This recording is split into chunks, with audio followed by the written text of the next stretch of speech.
My name is Ashima Ananda, and I have written a book called Charging Your Chakras, a practical guide to chakra exploration.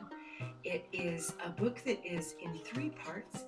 It goes from practicalities to practices to proof. And we talk about in these 5-minute videos, we discuss these concepts and how to use the book and some general ideas that I think can be discussed when it comes to the chakra system. Um, we all enjoy these spinning vortices of energy in our bodies, and I think it's kind of fun to access them, use them, allow ourselves to be guided through our innate intuition, which often for me has been accessed through my chakra practices, my chakra system practices. I also offer a card deck.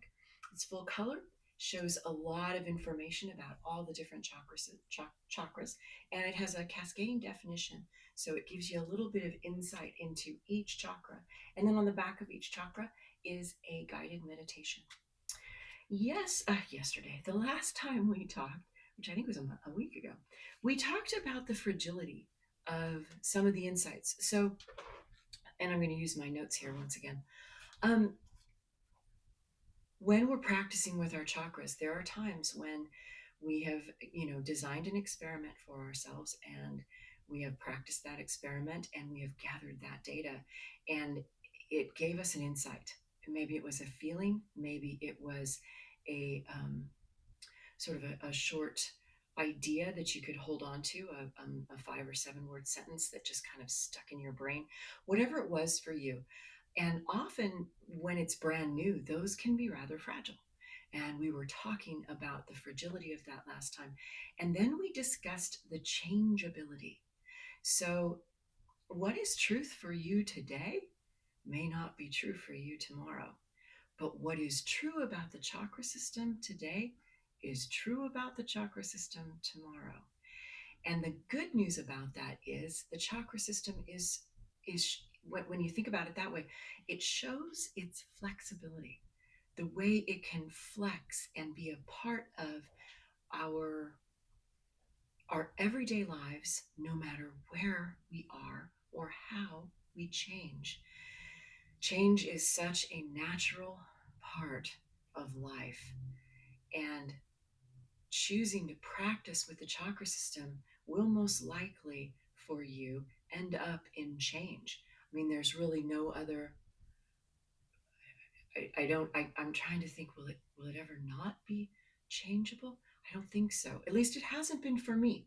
Tell me about your experience.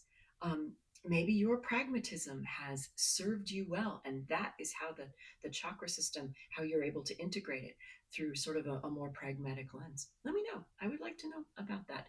Comment to me if you feel like it. So, truth is not sealed. These are a couple of notes. Truth is not sealed in private thought.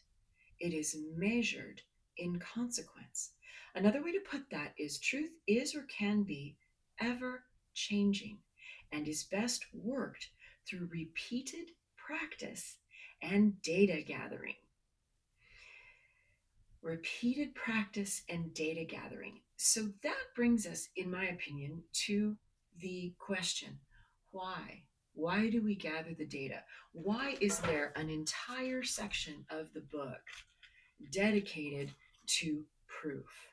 I'll show you the dedicated to proof. And I talk about the importance of gathering the data in the book. Just a little bit, just an excerpt.